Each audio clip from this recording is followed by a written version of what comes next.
প্রিয় শিক্ষার্থী, আসসালামু আলাইকুম। আজকে তোমাদের জন্য ক্লাস নিয়ে আসছি জ্যামিতির বেসিক আলোচনা।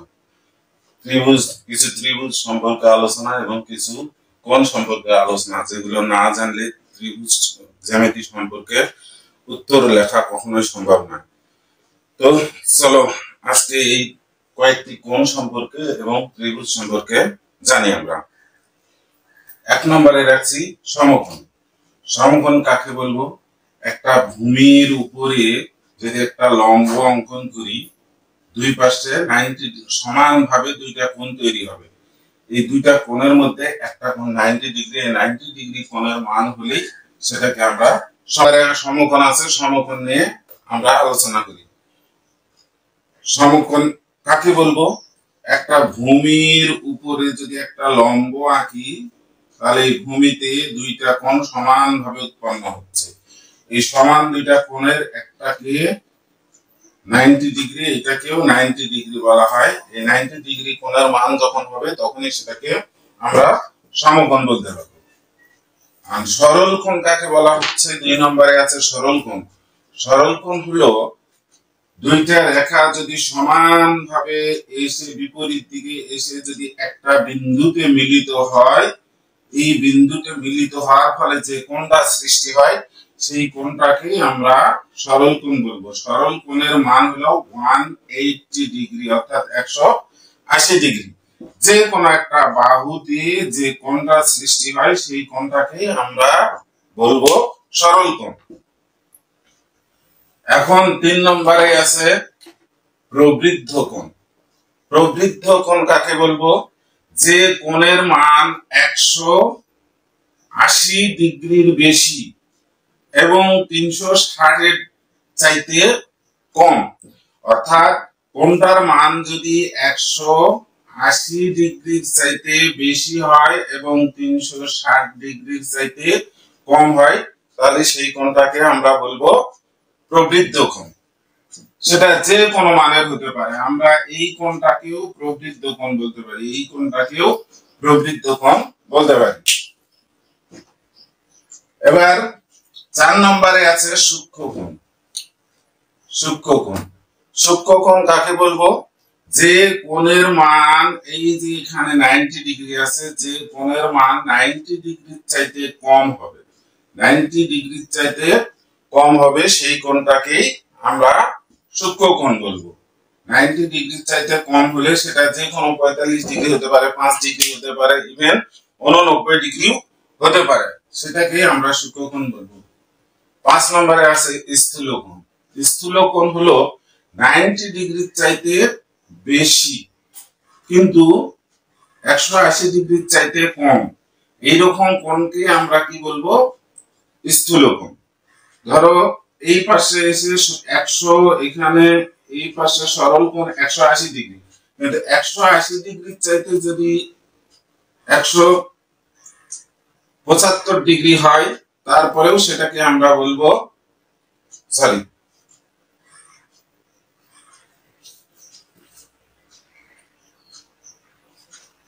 আচ্ছা, স্থূল কোণ। এবার আসো স্থূল কোণ।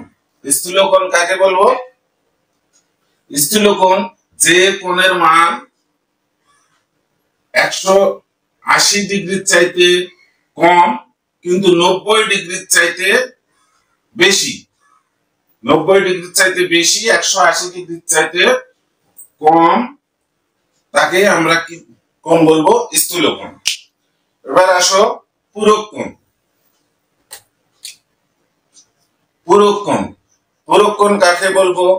পাশাপাশি দুইটা কোণের মান যখন 90 ডিগ্রি হবে, পাশাপাশি দুইটা কোণের মান, এখানে এ বি সি ডি বিন্দু, তাহলে ডি বি সি এবং এ বি সি দুইটা কোণ, এই দুইটা কোণের মান যখন একসঙ্গে 90 ডিগ্রি হবে, তখন সেই দুইটা কোণে একে অপরকে পূরক কোণ বলা হয়।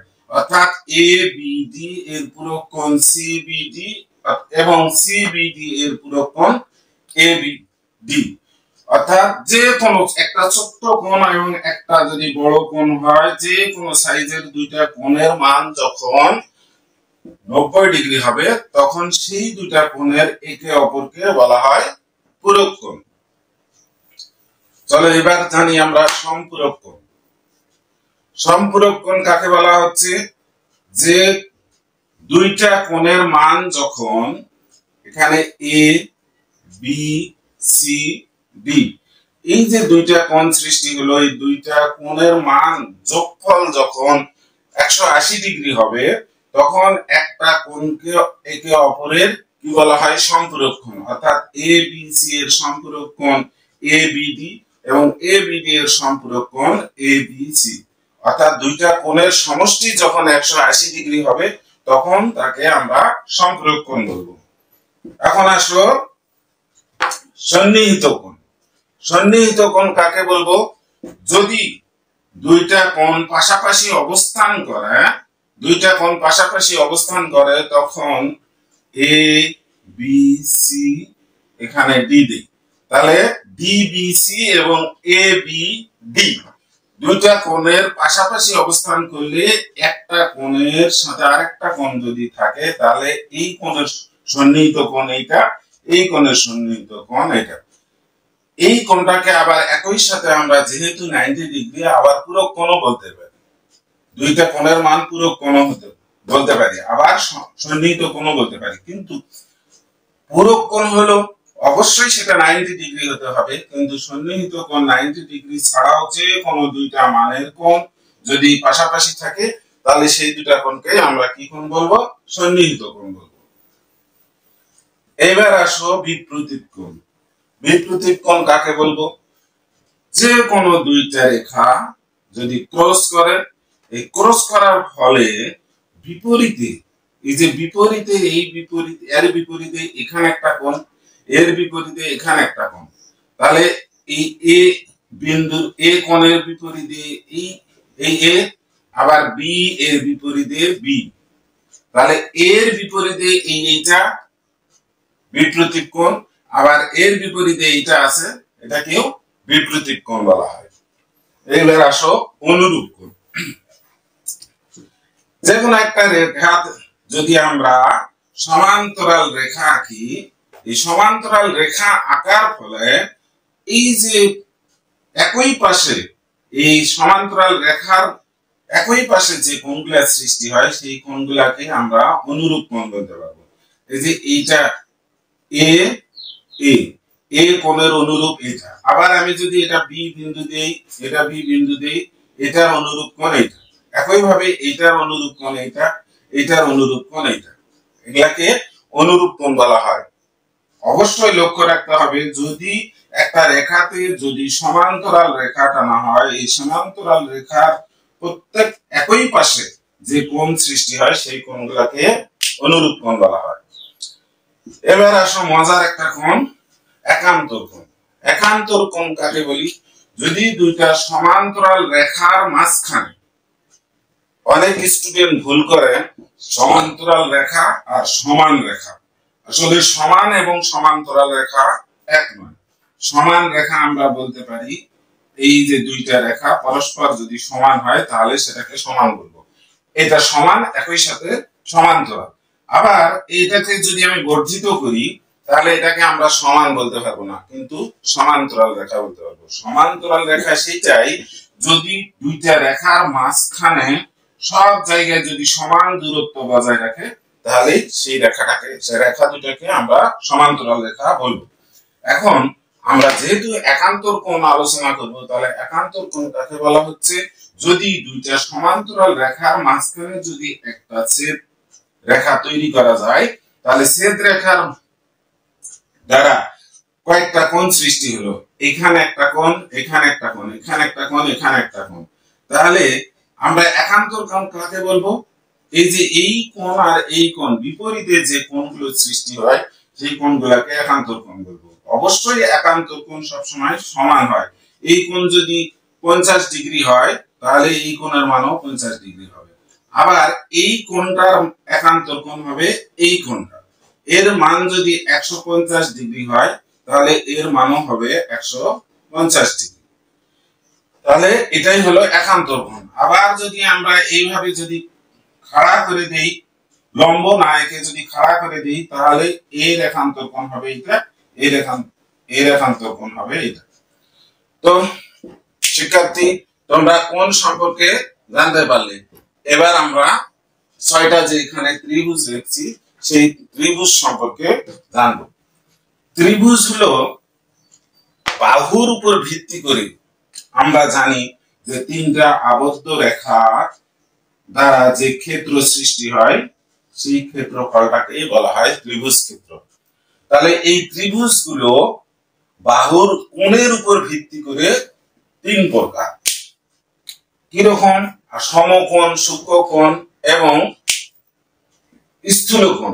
এই 3 কোণ সম্পর্কে আমরা জানলাম, সমকোণ, সূক্ষ্মকোণ, স্থূলকোণ।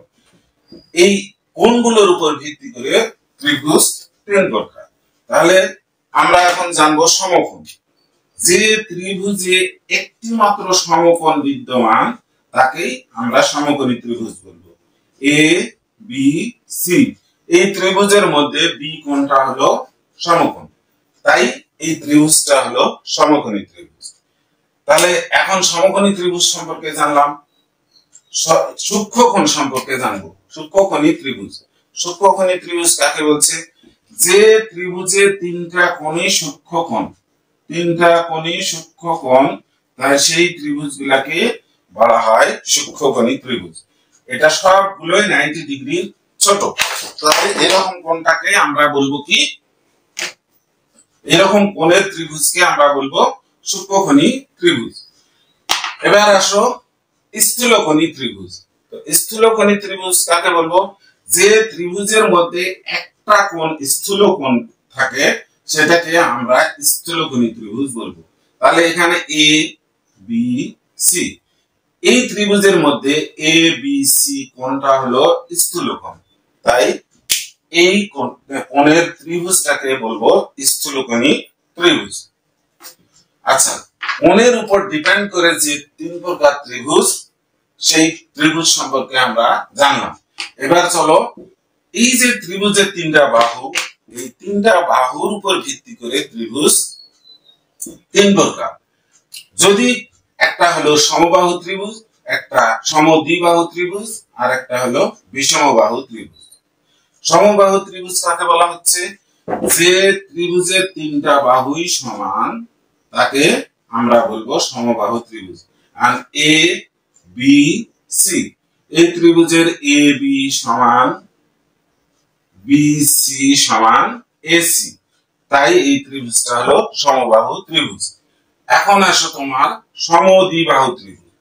যদি কোনো ত্রিভুজের 2টা বাহু সমান হয় তাহলে সেই ত্রিভুজকে আমরা সমদ্বিবাহু ত্রিভুজ বলবো। এখন এ বি সি, এই ত্রিভুজের এ বি সমান এসি, অর্থাৎ এই বাহুটা আর এই বাহুটা সমান, কিন্তু এটা অসমান, এদের সমান নয়।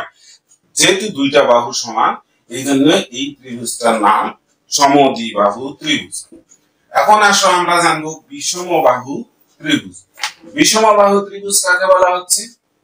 যে ত্রিভুজের 3টা বাহুই অসমান, 3টা বাহুই অসমান, সেই ত্রিভুজটাকে বলবো আমরা বিষমবাহু ত্রিভুজ। এখানে এ বি একটা মান আছে, বি সি এর একটা মান এবং এসি এর মান, কোন বাহুর সঙ্গে কোন বাহুর মিল নাই, তাই অর্থাৎ মাপের কোনো মিল নাই, তাই এই ত্রিভুজটাকে আমরা বিষমবাহু ত্রিভুজ বলবো।